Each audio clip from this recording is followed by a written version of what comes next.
I did not think the sound of keys could change my life. But the first time I heard them jingling from a pocket that was not mine, a switch flipped in me. It was not suspicion. It was awareness, the kind that sits in your chest like new weight. My name is Dana. I am 35 years old. I live in Austin, Texas.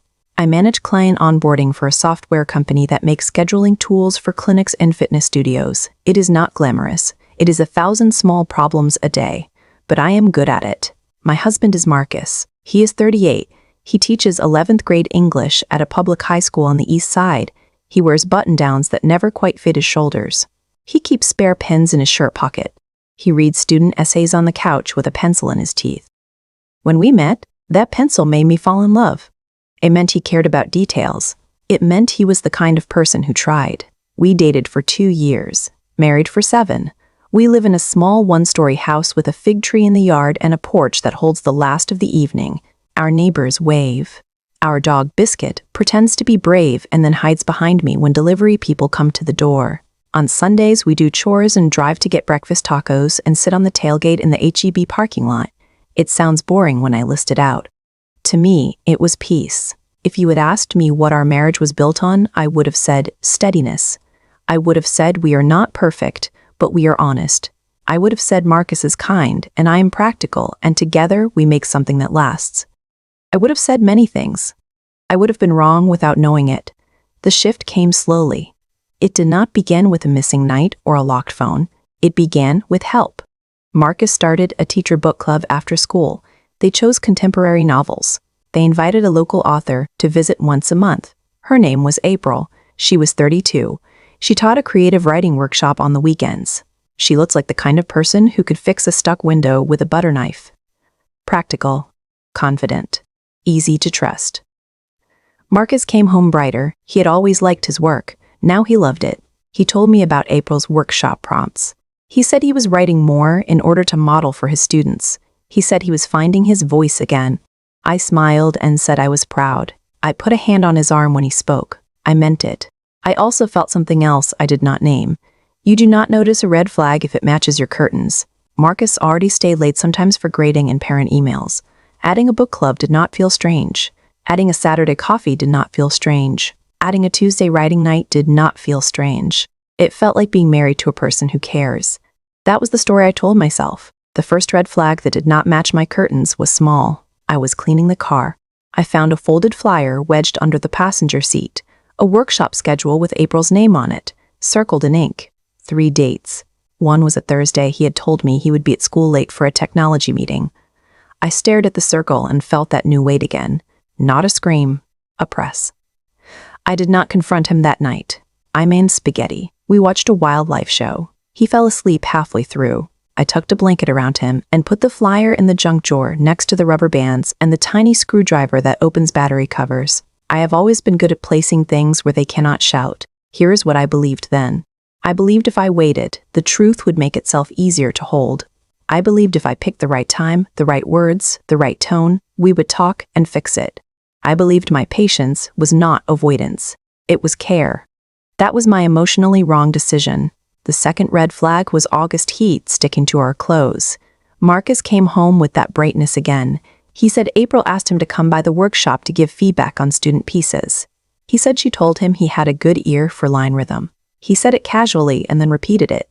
Good ear, as if he wanted to hear it again, out loud, as if saying it in our kitchen gave it an echo that belonged to him. I smiled too big and said, "You do."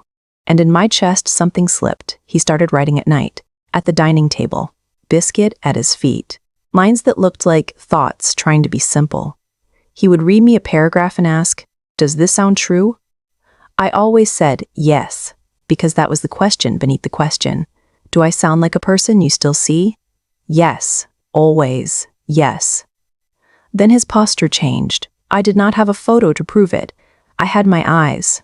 When his phone buzzed, he tilted it away and smiled at it like you smile at a baby. Not must, softness. He started using the word we for book club plans. We might extend to Thursday. We are thinking of adding a reading night. We are hosting an open mic. It was small in the air and large in my body.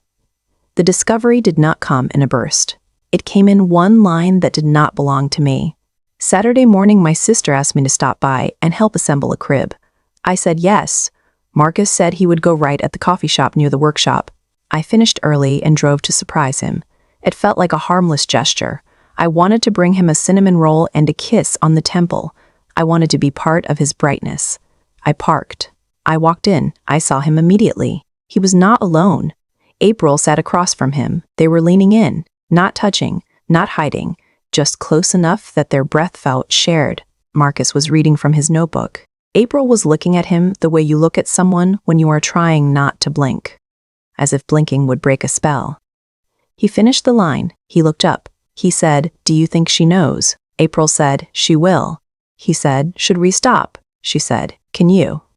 They both sat very still for a long second. That told me the answer. I stood there with a plate I had just bought and a cinnamon roll that would not be eaten. I did not walk over. I did not throw anything. I left. I sat in the car and placed the plate on the passenger seat like a passenger. I stared at my hands on the steering wheel and thought, the person I thought I was does not exist anymore. Not because of what they did, because of what I had not done. I had not asked questions when my chest asked me to.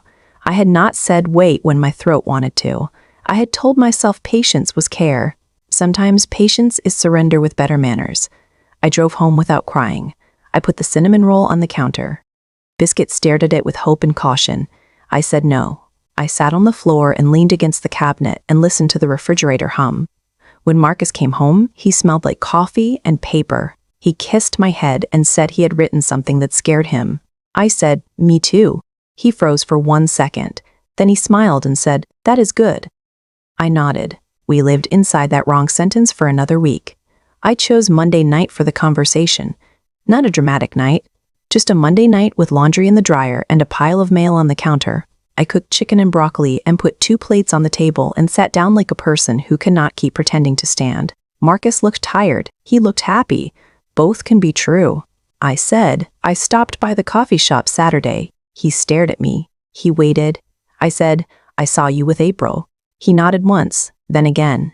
He did not lie. He said, "We were talking about a line." I said, "I heard the line." He said nothing. I said, "Do you want to be married to me?" He said, "I do." His eyes said, "I do not know how." What do you do when love answers with grammar? I took a breath and laid out what I needed. I said, "I need you to stop seeing her outside of group meetings. I need you to tell me the truth, even when it is small.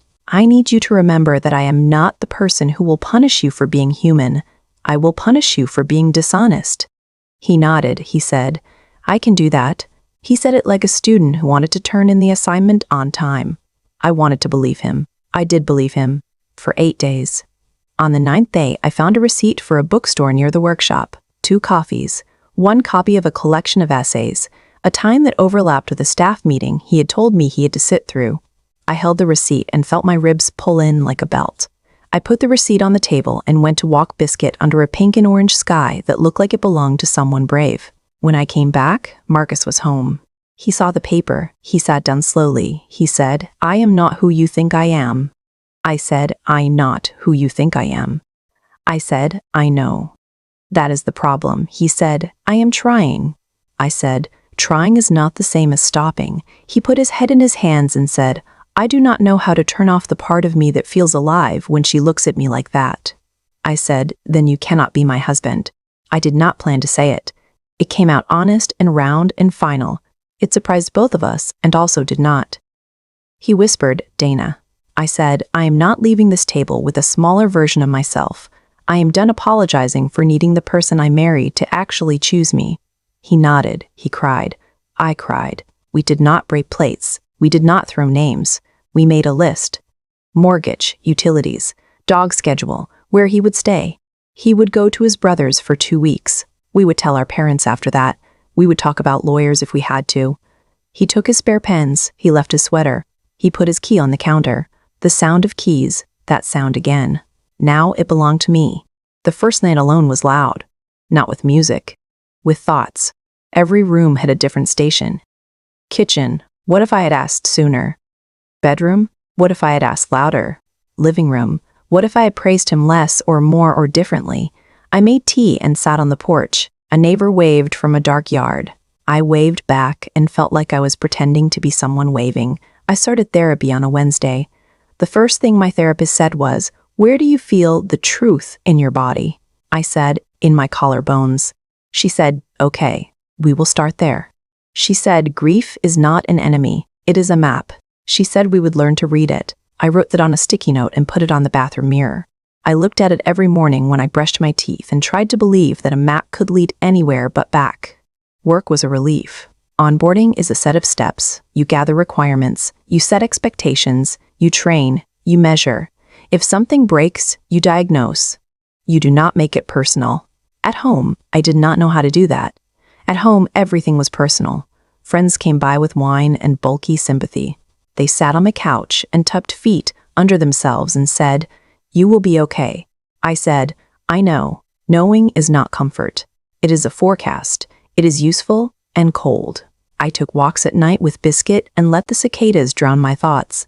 I bought a plant I did not need and kept it alive because I needed that win.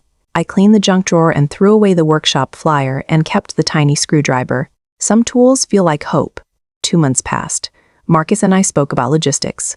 He asked if I wanted to try counseling together. I said I did not want to rebuild a house on a floor that still moved when someone else smiled at him. He said he understood. Understanding is not agreement. It is silence that nods. In October, the book club held a public reading at a small theater near campus. I did not plan to go. On the day of, I put on shoes and went. I told myself I wanted to know if I would break. I sat in the back. A student read a piece about her father teaching her to fix a leaky sink. A teacher read about losing a mentor. Then April read something about the way fall light enters a room like it owns the air. It was good. It was not about me. It was not about me. It was not about Marcus. It was about rooms and air. I realized that sometimes you want your pain to be the subject of everyone's work. It is not. It is only yours. Marcus did not read that night. He stood by the door afterward and talked to students. He saw me. He came over slowly. He said, "You are brave for coming." I said, "I came to see if I could sit in a room that used to hurt and not leave." He nodded. He said, "I am sorry." I said, "I am sorry." I said, "I know." We stood for 1 minute inside every good memory and every bad one, and then we stepped out of it. He said, "Do you need anything?" I said, "Yes. I need to keep the dog." We both smiled and said of course at the same time. That felt like grace. After the reading, I drove to the H-E-B parking lot and bought breakfast tacos at night because comfort is not logical. I sat on the tailgate with Biscuit and let warm eggs and salsa teach me that bodies can have good feelings again. I watched couples push carts and argue kindly about brands. I thought, I will be that person again, not with him. Still I will. The months after did not turn me into a new person. They turned me into the person I was before I forgot. I remembered I like early morning lakes and coffee that is too hot. I remembered I can run 2 miles without stopping if the song is right. I remembered I can fix a stuck window with a butter knife. April would be proud, I thought, and laughed at myself for thinking that. I joined a ceramics class and made a bowl that wobbled. I put it on the counter and dropped my keys into it, and the sound did not hurt. It meant I was home. Here is the part where I tell you the lesson. It will not fit on a shirt. It barely fits in a mouth. It is this. Love is not steady by accident. Love is steady because 2 people decide every day to turn toward each other when something else invites them to turn away. When one person turns away long enough, the other person's identity will change. Not to a smaller version. To a person who chooses themselves first and then chooses everything else. I will not say I am grateful for what happened. I am not. I am grateful for who I became in the fire of it. I am someone who asks questions when my chest asks me to. I am someone who says, wait, when my throat wants to. I am someone who does not confuse patience with surrender anymore. Last week, I saw Marcus at the grocery store. He was in the cereal aisle looking lost in front of too many boxes. We smiled. We said hello. He asked about Biscuit. I said he is still brave when no one is at the door. We laughed the way people laugh when the world is kind for 1 minute. He said he is teaching a new book. I said I am training a new client who thinks calendars are a philosophy. We stood there, and then we did not. We pushed our carts in opposite directions. It felt correct. At home, I put groceries away and opened the windows and let Austin evening pour in like a soft choir. I poured water into the plant I did not need and watched its leaves decide to live. I sat on the porch and listened to a neighbor's wind chimes tell a song the air already knew. Biscuit put his head on my knee. I put my hand on his head. Light slid down the street like it wanted to stay. I think about the keys a lot. How they sounded when Marcus put them down that last night. How they sounded the first time I dropped mine into the wobbly bowl. Same material, different meaning. Meaning is the thing we give to sounds. Meaning is the thing we give to our own names.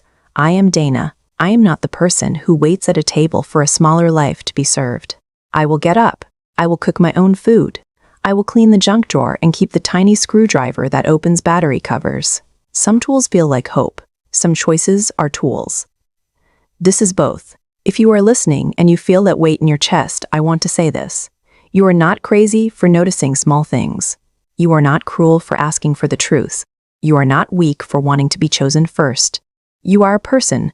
You get to be the person who speaks before a theater is rented to say the line out loud. You get to be the person who goes to the H-E-B parking lot at night and eats breakfast tacos and decides to keep living boldly. You get to be the person who learns how to fix a stuck window with a butter knife. That is not a metaphor. That is a skill. It will help with air. It will help with light. It will help with everything. I do not know what April is doing now. I do not wish her harm. I do not wish her well. I wish her irrelevant.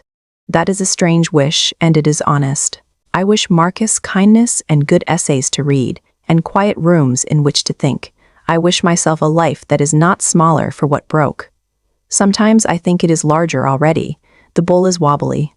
It still holds my keys. The fig tree is messy. It still makes shade. The porch knows the evening. The evening knows me back. Biscuit is asleep at my feet. A moth taps the screen once and then decides to go somewhere else. I can hear a car door close 3 houses down and a laugh and the low sound of a song. I can hear my own breathing and I know what it means. It means I am alive. It means I am here. It means I am a person who learned to say, I will not be chosen second in a life I am building. It means I am a person who chose presence over peace that was not peace at all. If I could go back to the moment with the cinnamon roll in my hand, I would still leave. I would still sit in the car and look at my hands and let the new weight settle. I would still tell the truth on a Monday night with laundry in the dryer. I would still say the sentence that surprised me and saved me. I would still pick up my keys and learn that sounds can change without breaking you. I would still open the window. I would still feed the dog. I would still pour water into a plant and watch it decide to live. I would still be me. More me than before. And if there is someone out there listening who needs permission, here it is. You do not need permission. But take it anyway. Take it like a hand. Stand up from the table. Speak before the theater. Choose your own name. Drop your keys into the bowl you made. Let the sound be yours. Let the evening belong to you. Let the next small thing be the beginning of a life that fits. I am Dana. I am 35. I live in Austin, Texas. I breathe through this. I am breathing still. I am not waiting for my turn in my own house anymore. This is my turn. This is my house. This is my voice. I am here.